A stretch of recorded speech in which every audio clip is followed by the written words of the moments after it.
Էմմա Պալյանը բնակարանի հետ կապված հարցեր լուծել եւ ինչ եք խոսում։ Ձեր գործընկեր Էմմա Պալյանը ամուսնու հետ կապված եւ հաստատություններով ապացուցված է, որ իրենց տան բնակարանը ինչ որ ապօրինի կերպով առաջ են տվել եւ այլն, սա կաշառակերության դեպք չի, հովանավորչության դեպք չի, թե դուք դա Ես ձեր հարցի թեմայից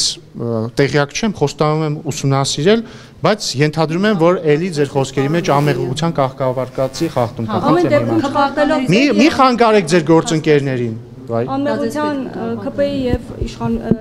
իրավապահ համակարգի անմեղության կանխավարկածը չխախտելով ամեն դեպքում, եթե մեր ձևով շարժումը որևէ այսպես անհանգստություններ չէր առաջացնում, ինչու մեկ բառի համար Սամվել Կարապետյանը կալանավորվեց եւ Բայց ով ասեց, որ Սամվել Կարապետյանը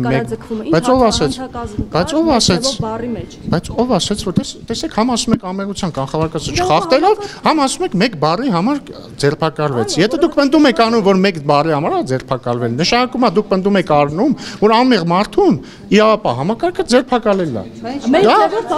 Դա անմեղության կանխավարկածի խախտում է։ Երկրորդը մեղադրանք է առաջադրվել տվյալ անձին իշխանության բռնի ոնց էր որ հոդվածով էր իշխանության բռնի իշխանազավթման հոդվածով որովհետև համապատասխան որովհետև իրավապահ մարմինները եւ դատարանը համարել է որ իր խոսքերը բավարար են կասկած հարուցելու համար, որ մեղադրանքը իրական է։ Բայց փաստական հիմքեր չի ներկայացվել, միայն ձևով արտահայտություն։ Դա ձեր գնահատականն է, դա ձեր լրատվամիջոցի մի վարքյան, դա ձեր գնահատականն է, դա ձեր լրատվամիջոցի գնահատականն է։ Դուք ձեր բոլոր լրատվամիջոցներով կարող եք գնահատել, որ Վարդանիկը սուրբ է, Ռոբերտ Քոչյանը սուրբ է, Սերժ Սարգսյանը սուրբ է, եւ դուք դրա մի վարքյան, դուք դրա իրավունքը ունեք։ Դրա իրավունքը ունեք, բայց իրականությունը դրանից չի փոխվում։ Պարոն Ռուբինյան, եթե ես չեմ սխալվում, օրենսդիր մարմինը Բայց մի վարքան էլի, ներողություն էլի։ Անդադ նույն մարդիկ եք հարց տալիս։ Ես առաջարկում եմ Tribune AM-ին տալ։ Ես ներողություն շարունակեմ հարցը։ Տեսեք, Եթե չեմ սխալվում, օրենսդիր մարմնի ներկայացուցիչը բացի պատգամավորական գործունեությամբ, այլ գործունեությամբ զբաղվելու իրավունք չունի, եթե դա գիտական աշխատանք չի եւ հասարակական։ Հիմա դուք եւ Վահագն Ալեքսանյանը, որ Civic-ում եք աշխատում, բայց մենք չենք աշխատում։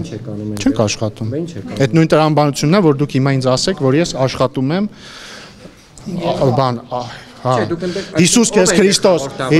բան 5-րդ տալիքում կամ ՀԺ-ում կամ H2-ում կամ Tribune AM-ում եւ այլն։ Չէ, տարբեր բաներ չէ, աբսուրդ է։ Ես աշխատում իհարկե չեմ վարձատրվում եւ ես գրանցված չեմ որպես աշխատող։ Այ լավ հարցեր եք տալիս։ Այո, ասեմ։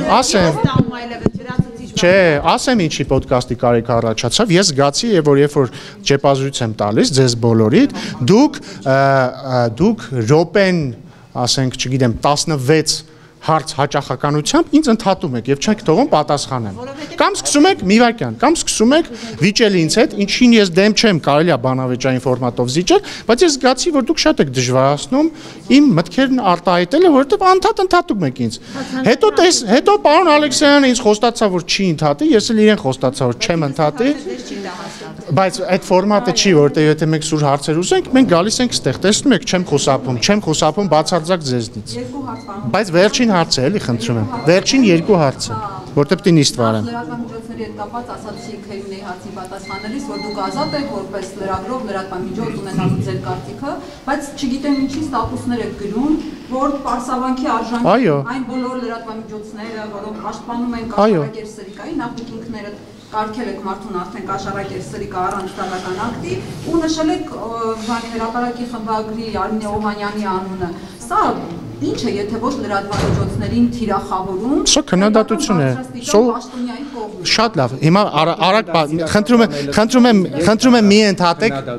մի ընդհատեք, որտեղ պետք է գնամ նիստ վարեմ, հասցնեմ պատասխանեմ։ Սիրելի Ռիփսիմե, լրատվամիջոցի թիրախավորումը հետեւյալն է։ Օրինակ, երբ որ լրագրողին ծեծել են տալիս։ Օրինակ, երբ որ լրագրողին վրա գործ են կարում, նստացնում են։ Օրինակ, չգիտեմ, երբ որ մտնում են մի վարքան, մտնում են խմբագրություն, ինչ ասեմ, համակարգիչները արգրավում են։ Երբ որ, չէ, ոչ միայն ֆիզիկական, ասում եմ, երբ որ դատում են եւ այլն։ Իմ ասածը քննադատությունն է, սովորեք քննադատությանը։ Բոլորը վիրավորանք չի, ես ոչ ոքի չեմ վիրավոր։ Դե հիմա ես պատճառ ունեցել եմ դա ասելու համար եւ դա վիրավորանք չի։ Հաջորդ երկրորդ հարցը տվեք։ Ոնց է ստացվում, որ կաթողիկոսի հետ կապված այդ հայտնի ձայնագրություններ, այսպես ասած, ուտեչկա է կանում պարոն Չախոյանի հետ կապվող Media News AM։ Ես ոչինչ ուտեչկա չեմ արել։ Դուք չեք արել։ Չէ։ Ոնց է լինում, որ հենց այդ լրատվամիջոցի միջոցով։ Չգիտեմ, իսկ ոնց են լինում, որ տարբեր ստահոդ լուրեր սպրդում են տարբեր լրատվամիջոցներով, այդ թվում որոշ լրատվամիջոցներով, որի ներկայացուցիչներից դե ներկա են։ Գաղտնի ձայնագրման մասը։ Բայց դուք ինչ գիտեք, ով է դա գաղտնած լսել, ով է ձայնագրել դա։ Դուք գիտեք, ես չգիտեմ։ Ոնց է, որ Նաթան Սրբազանի Ասում եմ, ով է ձայնագրել, դու դա գիտեք։ Դուք պիտի իմանաք։ Բա ես էլ չգիտեմ։ Ես մամուլում եմ տեսել։ Ինչ անենք։ Ինչ, այսինքն ցանկացած, եթե դուք վաղը ինչ որ մեկին գաղտնար լսեք, ես եմ դրա համար պատասխանատու։